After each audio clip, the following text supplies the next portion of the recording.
చాలామందికి ఓ విషయం తెలీదు. ఏంటంటే, నిజంగా డబ్బున్నవాళ్ళు వాళ్ల సంపదను అస్సలు బయటికి చూపించరు. ఎందుకని?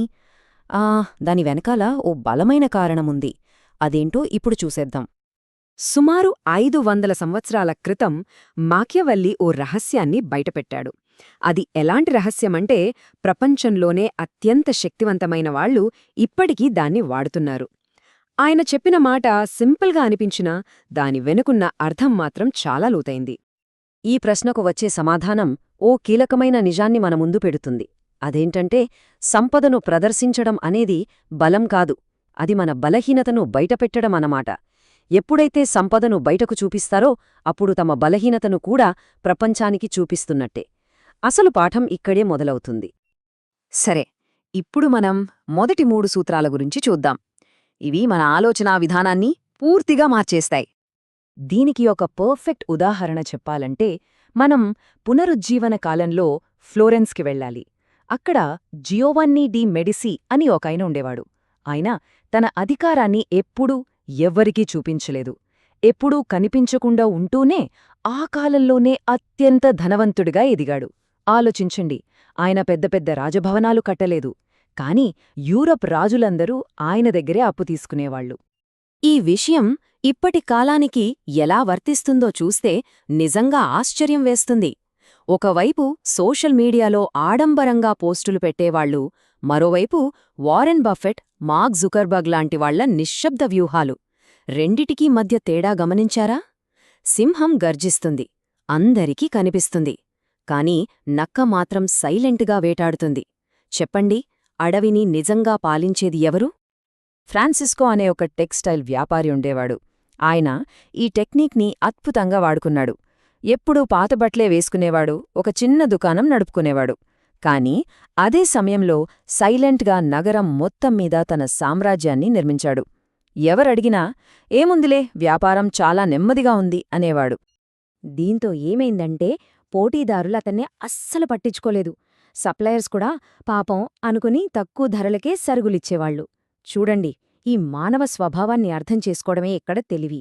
ఎవరైనా సక్సెస్ అవుతుంటే వాళ్ళని ఎలాగైనా కిందకు లాగాలని చూస్తారు. అదే ఎవరైనా కష్టాల్లో ఉంటే వాళ్లకి సాయం చేయాలని చూస్తారు. ఇది హ్యూమన్ సైకాలజీ. ఈ మధ్యకాలంలో ఒక స్టార్టప్ ఫౌండర్కి ఇలాంటి అనుభవమే ఎదురైంది. తన సక్సెస్ని ఓ పెద్ద పార్టీ ఇచ్చి అందరితో పంచుకున్నాడు. కాని తర్వాతే అసలు కథ మొదలైంది. తనతో అత్యంత సన్నిహితంగా ఉన్నవాళ్లే తనకి పెద్ద శత్రువులుగా మారారు. అందుకే అంటారు, మన గురించి అన్నీ తెలిసినవాళ్లే మనకి అతిపెద్ద శత్రువులు అయ్యే ప్రమాదముంది. సో అసలు స్ట్రాటజీ ఏంటంటే, మీ బలాన్ని సరైన సమయం వచ్చేవరకు దాచిపెట్టండి. ఎదుటివాళ్లు మిమ్మల్ని ఏం చెయ్యలేని స్టేజ్కి వచ్చాక మాత్రమే దాన్ని బయటపెట్టాలి. మీ పవరేంటో వాళ్లకి తెలిసేసరికి గేమ్ మొత్తం మన చేతిలోకొచ్చేసుండాలి.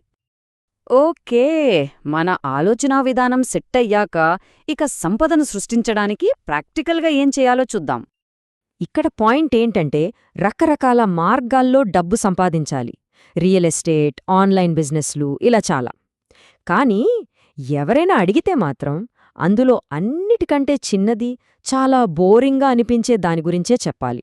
ఏం చేస్తున్నారు అని ఎవరైనా అడిగితే, ఓ చిన్న ఉద్యోగం చేసుకుంటున్నాను, లేదా ఓ చిన్న వ్యాపారం ఉంది అని చెప్పి తప్పించుకోవాలి. గెట్ రిచ్ క్విక్ స్కీమ్స్ ఉంటాయి కదా, త్వరగా డబ్బు సంపాదించండి అని. అది ఒక పెద్ద ట్రాప్. 2017లో క్రిప్టో బూమ్ వచ్చినప్పుడు ఓ ఇన్వెస్టర్కి ఈ విషయం బాగా అర్థమైంది. గుర్తుంచుకోండి, త్వరగా వెలిగింది త్వరగానే ఆరిపోతోంది. అతను చాలా తక్కువ టైంలోనే విపరీతమైన లాభాలు చూశాడు. కాని ఆ తర్వాత అతను వేసిన అడుగే అతని జీవితంలో చేసిన అతి పెద్ద తప్పు. ఏం చేశాడంటే, తన సక్సెస్ని ఆన్లైన్లో పోస్ట్ చేశాడు. అంతే. అది అతనికి పేరు తీసుకురాలేదు, బోలెడన్ని కష్టాలను తెచ్చిపెట్టింది. బంధువుల నుంచి డబ్బు కోసం డిమాండ్లు, ఫ్రెండ్స్ నుంచి ఇన్వెస్ట్మెంట్ టిప్స్ కోసం ఒత్తిడి, ఇన్కమ్ ట్యాక్స్ నోటీసులు, చివరికి కిడ్నాప్ బెదిరింపులు కూడా. ఆ టెన్షన్ తట్టుకోలేక భయంతో మొత్తం అమ్మేసి నష్టపోయాడు. చూసారా, మాకియవెల్లి చెప్పింది ఇదే. వేగంగా అందరికీ కనిపించేలా వచ్చే విజయం ఎక్కువ కాలం నిల్వదు. సరే, ఈ సంఘటన మనల్ని తరువాతి సూత్రాల దగ్గరికి తీసుకెడుతుంది. సంపదను కాపాడుకోవాలంటే ఇతరులు మన గురించి ఏమనుకుంటున్నారో కంట్రోల్ చేయడం చాలా అవసరం. ఇదే మన 6వ సూత్రం. మన గురించి బయటికి వెళ్లే కథను మనమే కంట్రోల్ చేయాలి.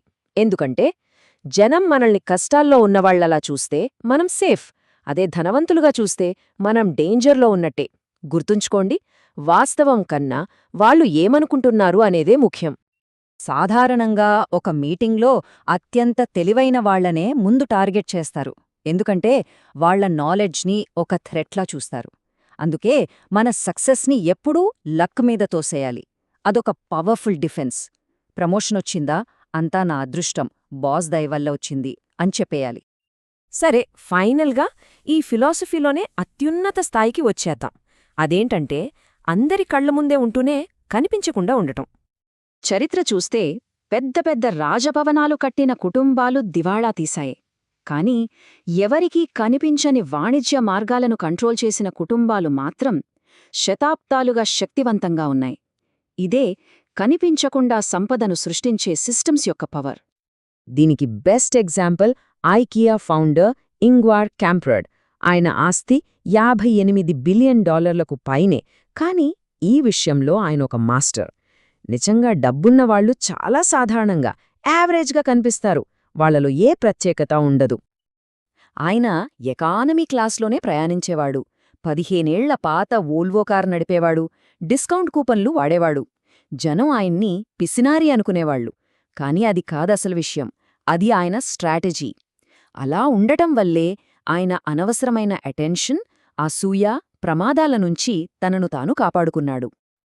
సో, ఇక్కడ మనం అర్థం చేసుకోవలసిన విషయం ఒకటే: డబ్బు సౌండ్ చేస్తుంది, కానీ సంపద సైలెంట్గా ఉంటుంది.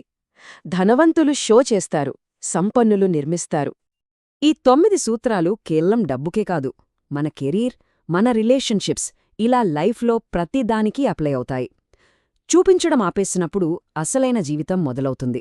నిరూపించుకోవడం ఆపేసినప్పుడు మనల్ని మనం మెరుగుపరుచుకోవడం మొదలవుతుంది. చివరగా మాకియవెల్లీ మాటల్లోనే చెప్పాలంటే, మనం ఎలా కనిపిస్తున్నామో అందరూ చూస్తారు, కానీ మనం నిజంగా ఏంటో కొద్దిమందికి మాత్రమే తెలుస్తుంది. ఇప్పుడు ఛాలెంజ్ ఏంటంటే, కేవలం కనిపించే ఆ మెజారిటీలో ఒకరిగా ఉండాలా, లేక నిజంగా ఉన్న ఆ కొద్ది మందిలో ఒకరిగా మారాలా? ఆలోచించండి. కనిపించకుండా ఉంటూ తెలియకుండా సాధించడమే అసలైన గెలుపు.